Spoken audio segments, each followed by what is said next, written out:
When we first started helping out as a sound crew member at gigs, Bob was actually more of a designation than a name.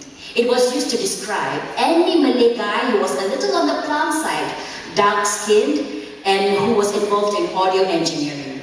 Interestingly, if a Bob was more plump than usual, he would be called Bobo. Bob first met Susanna during a concert for local acts at the outdoor theatre at the Esplanade. She was the front woman for an all-girl band called Fairy Dust Ball, which performed songs that were mainly ambient music, punctuated by minimal lyrics recited over and over again. Susanna had a breathy little girl voice, and when she stood on stage, assumed the vulnerable, knock-kneed posture of the ingenue. It was a particular form of showmanship, refusing to project oneself towards the audience, but instead drawing them in towards a private pinprick space, the space of the tears, cryptic diary entry, or a hairline crack in the heart. In fact, for most of the songs, Susanna would avoid eye contact with the audience.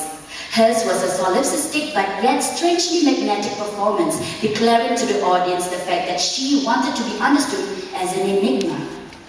During the post-show supper, Bob spotted Susanna sitting at a table just beside his.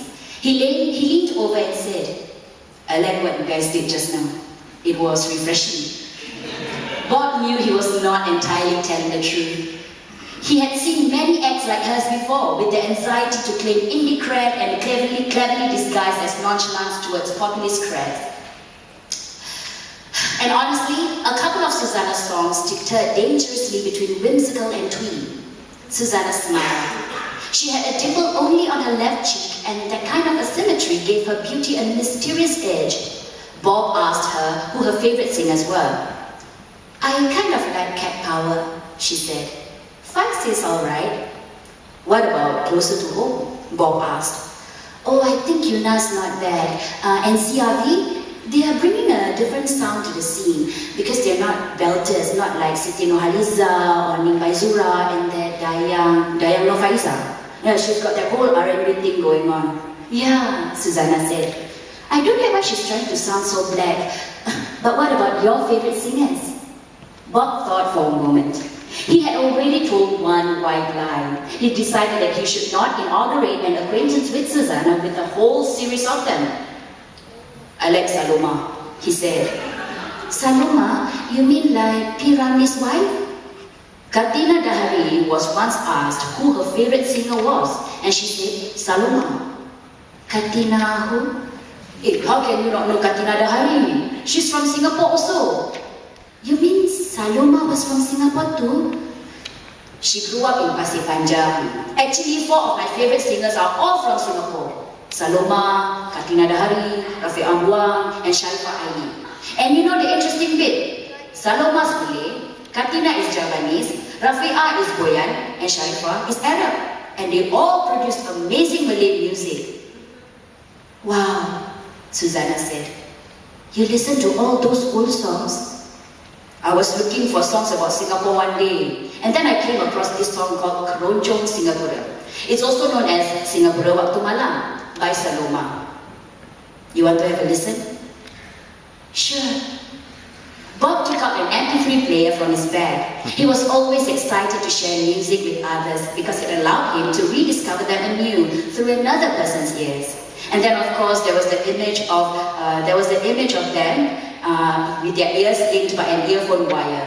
Its dimensions would force them into a specific proximity with each other.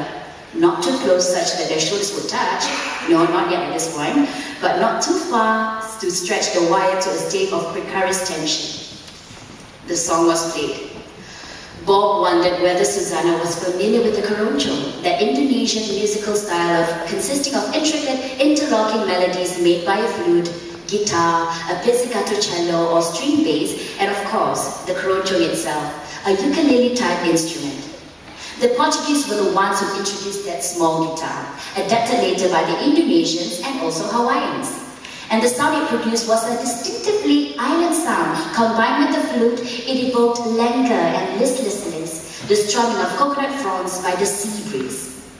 Later on, Bob explained to Susanna how the keroncong for him was the meeting point between two maritime peoples, the kinship between the Portuguese sardine and the Malay rindu. both worlds which express a longing inexpressible in other languages.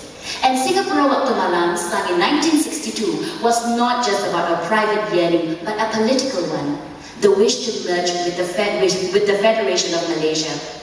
There were those lyrics, for example, prosperous Singapore, peaceful and harmonious, becoming richer by the day as part of Malaysia.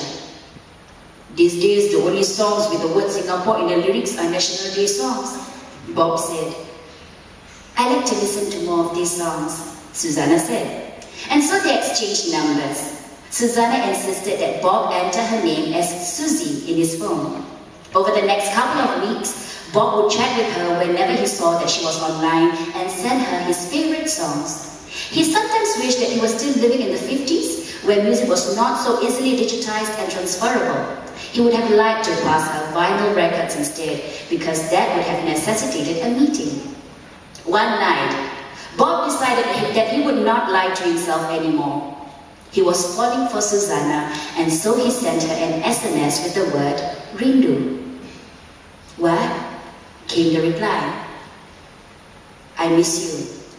I wish we could see each other again. When I first saw you on stage that night, I knew you were the one for me. There was no reply from Susanna's side for a full 5 minutes, and then his handphone beeped. Bob, I'm so sorry, but I don't even know your real name. You never asked me. I think that says it all, right? If I felt the same way about you, I would have asked right from the start. Bob switched off his handphone. At some point during the past 2 weeks, he had fantasized. Bob and Susie. Those would be their pet names for each other. It was just like P. Ramlee and Saloma calling each other Remy and Sally. He would listen to Saloma again. That voice of hers, so light and clear but not airy, the vowels causing each word to expand like blown glass, given shape and weight.